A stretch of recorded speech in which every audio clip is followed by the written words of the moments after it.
Cartoon এবং mobile গ্যাজেটের মাধ্যমে তার এই বিকাশজনিত সমস্যাটার প্রথম ধাপটা শুরু হয়।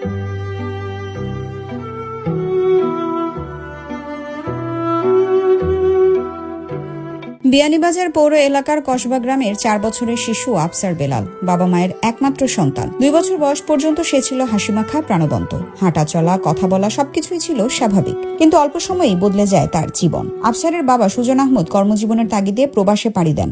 একই সময়ে পরিবারের আরেকজন গুরুত্বপূর্ণ সদস্য বাইরে চলে যান। ফলে মা হালিমাতুস সাদিয়ার একার পক্ষে সন্তানের পূর্ণ খেয়াল রাখা কঠিন হয়ে পড়ে। ধীরে ধীরে শিশুটি পড়ে যায় একাকিত্বে, আর সেই শূন্যস্থান পূরণ করে স্মার্টফোন। কার্টুন ভিডিও হয়ে ওঠে তার একমাত্র সঙ্গী। কিন্তু এই কার্টুন আসক্তি নামিয়ে আনে ভয়ঙ্কর অন্ধকার। এক সময়কার হাসি খুশি শিশু হয়ে পড়ে মানসিকভাবে বিকারগ্রস্ত। চিকিৎসকরা জানান আফসার এখন অটিজম স্পেকট্রাম ডিসঅর্ডার ও অ্যাটেনশন ডেফিসিট হাইপার অ্যাক্টিভিটি ডিসঅর্ডারে ভুগছে।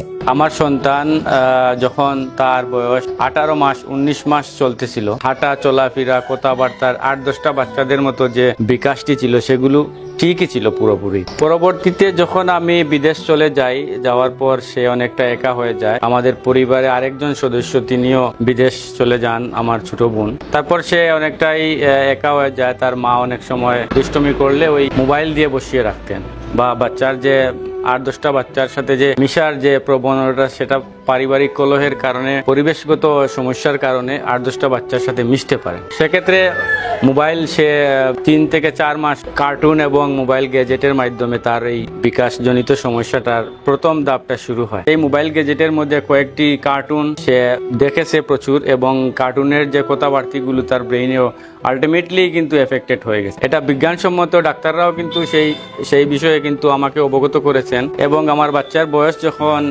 22 থেকে 23 মাস অবধি হয়, আমি বিষয়টা আমার পরিবার কর্তৃক জানতে পারি, এবং জেনে আমি একটি ভালো নিউরো ডেভেলপমেন্টের ডাক্তার দেখাই। অটিজম শিশু সামাজিক মেলামেশা, যোগাযোগ ও স্বাভাবিক আচরণে পিছিয়ে পড়ে। ADHD শিশুর মনোযোগ ধরে রাখার ক্ষমতা কমে যায়, অস্থিরতা ও অতিরিক্ত চঞ্চলতা দেখা দেয়। বাংলাদেশে এই সমস্যা আক্রান্ত শিশুদের সংখ্যা ক্রমেই বাড়ছে। সচেতনতার অভাব ও প্রযুক্তির অবাধ ব্যবহার এর অন্যতম কারণ। আফসারের এখন যে সমস্যাগুলো রয়েছে, স্থির হয়ে বসতে পারে না, কারো চোখে চোখে তাকায় না, টয়লেট ট্রেনিং হয়নি, অযথাই লাফায়, হাত কামড়ায়, দেয়ালে আঘাত করে, রং চিনতে সমস্যা হয়, একাডেমিক দক্ষতা নেই, জেদ ধরে বসে যায়, সবকিছু ইশারায় প্রকাশ করে, এক জায়গায় ঘুরতে থাকে, একটি বাক্যেই আসক্ত।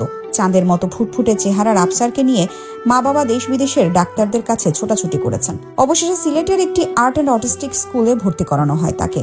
ডাক্তারদের ধারণা, নিয়মিত ক্লাস ও থেরাপির মাধ্যমে শিশুটি প্রায় 80% পর্যন্ত সুস্থ হয়ে উঠতে পারে। ডাক্তারের পরামর্শ অনুযায়ী কিন্তু স্পিচ এবং ল্যাঙ্গুয়েজ ডেভেলপমেন্ট থেরাপির যে ব্যবস্থা, সেটা কিন্তু আমি নেই। বর্তমান সময়টাতে যে তার সেই প্রক্রিয়াগুলো আছে, সেগুলা অনেকটাই ইমপ্রুভমেন্টের দিকে যাচ্ছে। সিলেট আর্ট অ্যান্ড অটিস্টিক স্কুলে আমি আমার বাচ্চাকে অ্যাডমিশন করিয়েছি। ওখানে যে তত্ত্বাবধানে যারা আছেন, প্রধান শিক্ষক থেকে শুরু করে যে কলাকুশলীরা আছেন, ওনারা দীর্ঘ পর্যবেক্ষণের মাধ্যমে কিন্তু তাকে ভর্তি নিয়েছেন। এবং আমি খুব বেশি আশাবাদী যে সিলেট আর্ট অ্যান্ড অটিস্টিক স্কুলের দিক নির্দেশনা এবং পারিবারিকভাবে যে খাবারের তালিকাগুলি রয়েছে, নিয়মানুবর্তিতার মধ্য দিয়ে কিন্তু আমার বাচ্চাকে ইমপ্রুভমেন্ট করা সম্ভব। তবে বড় সমস্যা হলো, বিয়ানীবাজারে নামি দামি হাসপাতাল থাকলেও একটিও আর্ট অ্যান্ড অটিস্টিক স্কুল নেই। সুজন আহমদ মনে করেন, উদ্যোক্তারা যদি এগিয়ে আসেন, তবে বিয়ানীবাজার সহ আশপাশের কয়েকটি উপজেলার শত শত শিশু উপকৃত হবে।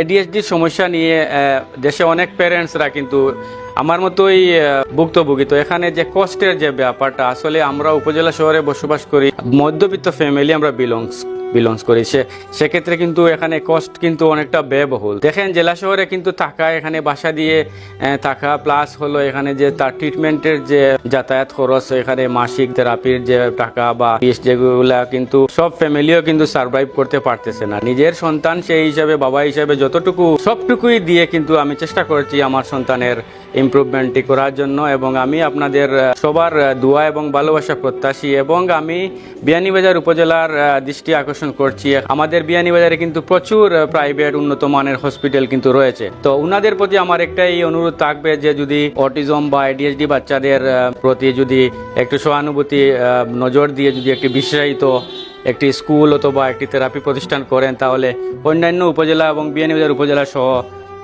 সকল বাচ্চাদের একটা উপকৃত হবে। এই ঘটনার ভেতর লুকিয়ে আছে বাংলাদেশের পারিবারিক ও সামাজিক বাস্তবতা।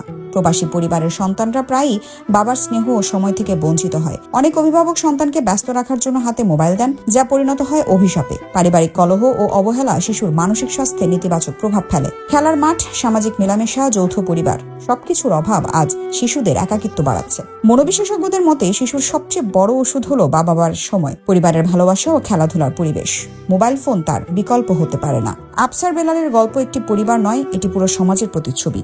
সচেতনতার অভাবে প্রতিনিয়ত অনেক শিশু মানসিকভাবে বিকারগ্রস্ত হয়ে যাচ্ছে। সময় এসেছে উপলব্ধি করার। Farzana Yasmin, SRI TV।